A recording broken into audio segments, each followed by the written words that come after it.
The Statue of Silence. A few years ago, a couple decided to take a break from their daily routine and enjoy a quiet evening out. They called their most trusted babysitter to stay with their two young children. When the babysitter arrived, the kids were already asleep, so she simply sat down, keeping an eye on them to ensure everything was peaceful. As the evening wore on, boredom crept in, and the babysitter decided to watch some TV.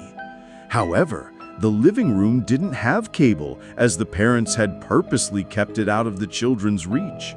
After a moment of thought, she called the parents and asked if it would be all right to watch TV in their bedroom. They agreed. But then the babysitter hesitated and made one more request. She asked if she could cover up the strange stone statue outside the window with a cloth because it made her uneasy. There was a long pause on the phone, and then the father, with a quiet but firm voice, said, "Take the children and leave the house immediately. We'll be calling the authorities. We don't own any statue like that." Within minutes, the police arrived and discovered the babysitter and the children lifeless, surrounded by pools of blood. No statue was ever found. Story 2. The House Beneath the Walls. A few months ago, my partner and I bought an old house. He's handling the renovation part, transforming the outdated kitchen into a spacious master bedroom, while I'm stuck peeling off the layers of wallpaper. The previous owner had covered every wall and ceiling in the house with wallpaper, and let me tell you, it's a nightmare to remove. But oddly, it's also somewhat satisfying. There's something about pulling off a long strip, kind of like peeling your skin after a bad sunburn. I make a game out of it, seeing how long of a piece I can peel before it breaks off. As I worked, I noticed something strange. Under every corner of the wallpaper in each room, there was a name followed by a date. Intrigued, I Googled one of the names one night. To my horror, the person was listed as missing, with the exact date of disappearance matching the one beneath the wallpaper. The next day, I went through every room, writing down all the names and dates. Each one led me to the same terrifying discovery. The names all belonged to missing persons, and the dates matched the disappearances. We contacted the police, who quickly sent out a team to investigate. I overheard one of the crime scene technicians muttering, "Yep, it's human." Human? What did that even mean? Then another tech approached me and asked, "Where is the wallpaper you've already removed? This isn't just wallpaper you've been peeling." It wasn't wallpaper after all. The room with no number. A man arrived at a small hotel late one evening and approached the front desk to check in. The receptionist handed him his key with a stern look and told him that on his way to his room, he would pass a door with no number. It was locked, and guests were strictly forbidden from entering. She made sure to emphasize this several times, explaining that it was a storeroom and completely out of bounds. Once she finished, she allowed him to head upstairs to his room. The strange warning stuck in his mind, and the following night, curiosity got the best of him.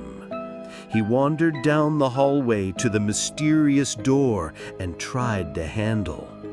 It was locked, just as she had said. He bent down and peered through the wide keyhole, a cold breeze brushing past his eye.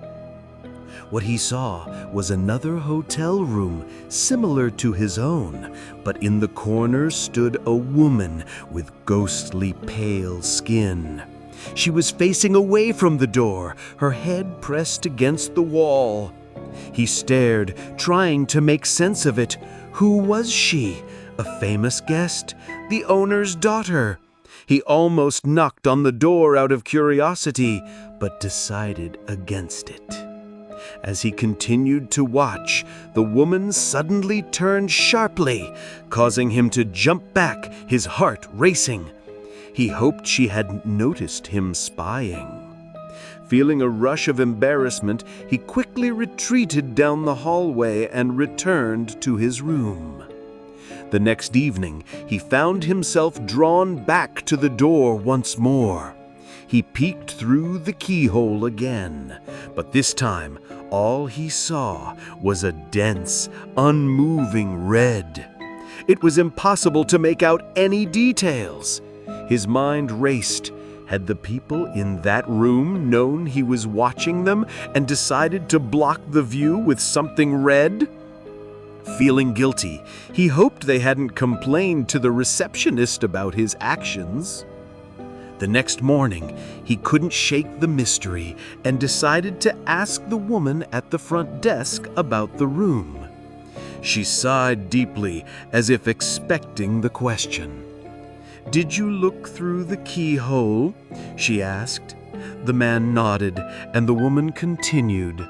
"Well, I suppose I should tell you the story. A long time ago, a man murdered his wife in that room. To this day, anyone who stays in there feels uncomfortable. But the thing is, the couple wasn't ordinary. They were pale all over, except for their eyes. Those eyes, they were bright red. He stood outside my door. I can't explain why I looked up, but when I did, there he was. He stood just outside my door, his forehead pressed against the glass. His eyes were wide and vacant, filled with an eerie light, and his smile, an unnatural bright red stretch, looked like something out of a cartoon. He didn't move, just stayed there, watching me through the window. My wife was upstairs, deep in sleep, and my little boy was in his crib. I couldn't move. I was frozen, just staring at him as he stared past me, his gaze piercing through the glass. "No, please, no!" His smile never faltered, but then his hand slowly lifted. He dragged it down the window, his eyes following the movement, never blinking. His hair was matted and wild, his skin a sickly yellow, his face barely visible through the misted glass. I couldn't make myself do anything. I stood there, trapped in place, my feet still in the garden where I had been pruning the bushes, staring at him as he stood outside, watching me through the window. Mariana Mordecard Glesgorv, The Forbidden Video. There exists a video on YouTube that, if searched for, will yield nothing but confusion. If you try, you'll find a mere 20-second clip of a man staring directly at the camera, expressionless for most of the video, then grinning unnervingly for the final 2 seconds. The background is blurry, indistinct. Nothing more, nothing less. But this is not the full video. The complete video lasts 2 minutes, and it was removed from YouTube after a chilling series of events. A total of 153 people who viewed the full video gouged out their own eyes and mailed them to YouTube's headquarters in San Bruno. Shortly after, each of these individuals committed suicide in gruesome and varying ways. How they managed to send their eyes remains a mystery, as none of them could have done so in a state of clear mind.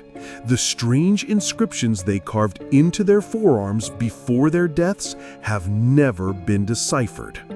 To quell the mounting suspicions, YouTube occasionally re-uploads the first 20 seconds of the video, hoping to dissuade people from seeking out the full version.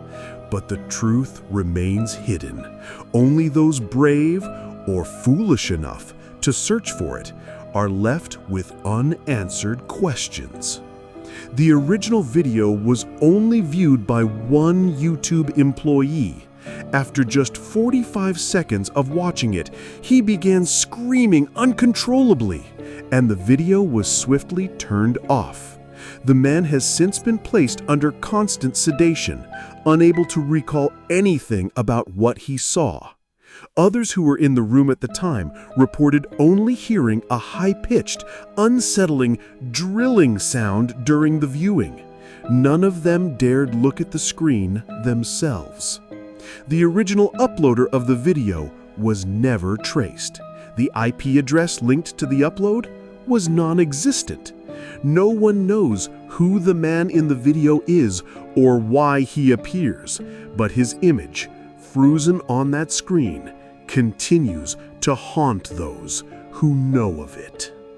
The burning tape.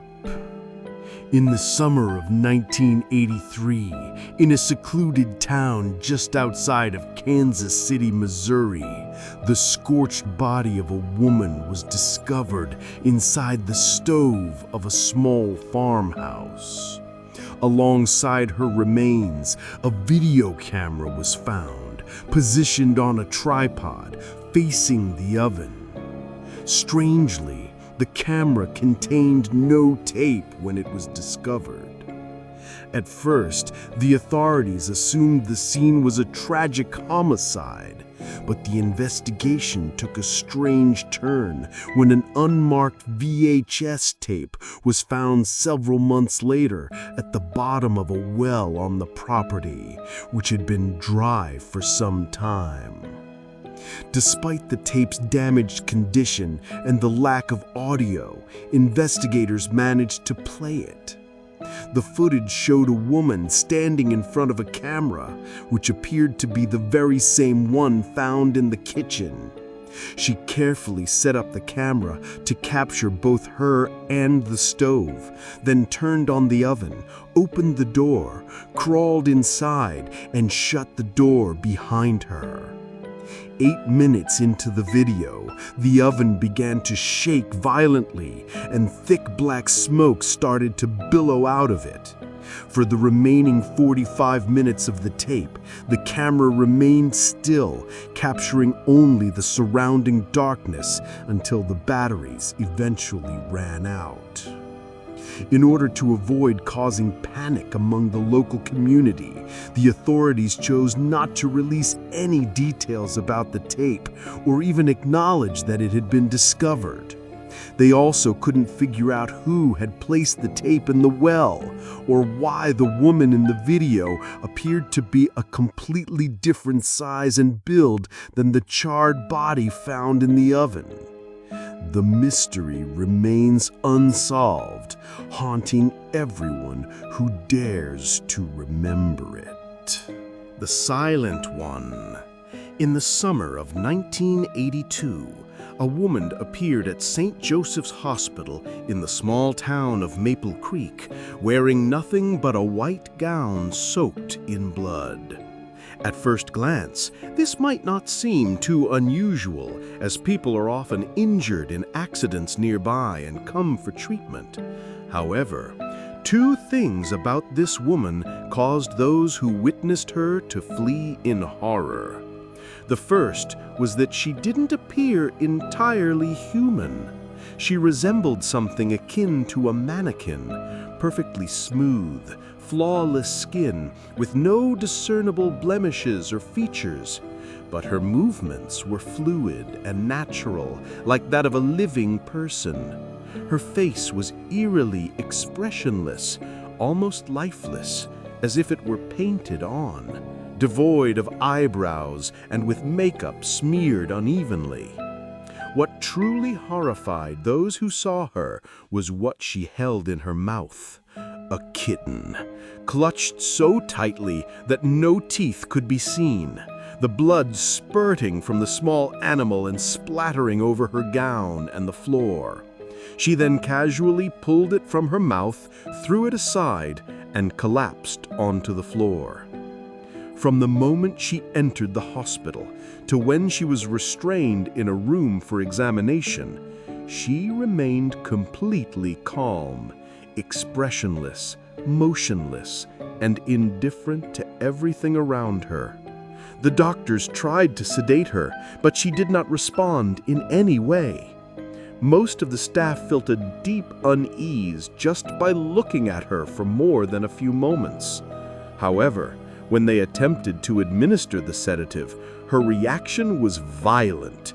2 hospital staff members struggled to hold her down as her body rose unnaturally from the bed, her face still devoid of emotion. Then, something even stranger happened. She smiled.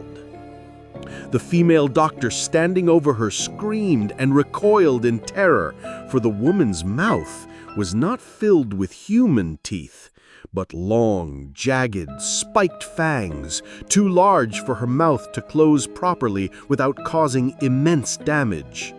The male doctor, staring in shock, asked in a trembling voice, "What are you?" She tilted her head to the side, still grinning, and for a moment the room was silent, save for the distant sound of security being alerted. As the security guards approached, the woman's body jerked forward in an instant. With terrifying speed, she sank her teeth into the doctor's throat, tearing out his jugular. He collapsed, gasping for breath, blood pouring from his wound. She stood over him, her face coming closer to his, watching as the life faded from his eyes. She leaned in and whispered into his ear, her voice calm and chilling. "I am God." As the male doctor's life slipped away, she turned and walked out to meet the security guards. His final moments were spent watching her consume each one of them, one by one, without a hint of emotion on her face. The only survivor, the female doctor, later dubbed her the Silent One. After that night, she was never seen again.